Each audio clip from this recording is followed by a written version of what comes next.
প্রবন্ধটি স্বামী বিবেকানন্দের বাণী ও রচনা গ্রন্থের সপ্তম খণ্ড থেকে গৃহীত। এই গ্রন্থে পাঠ্য পত্রটির সংখ্যা 360।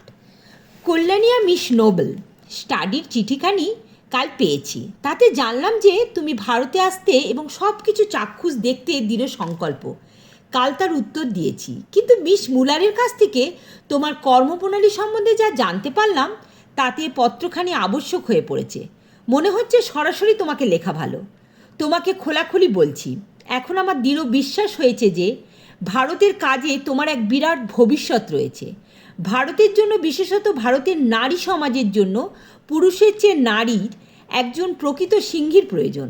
তোমার শিক্ষা, ঐকান্তিকতা, পবিত্রতা, অসীম ভালোবাসা, দৃঢ়তা, সর্বোপরি তোমার ধমনীতে প্রবাহিত কেল্টিক রক্তের জন্য তুমি ঠিক সেইরূপ নারী যাকে আজ প্রয়োজন।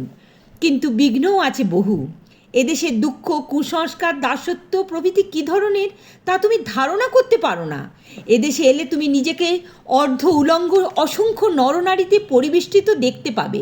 তাদের জাতি ও স্পর্শ সম্বন্ধে বিকট ধারণা, ভয়েই হোক বা ঘৃণাতেই হোক,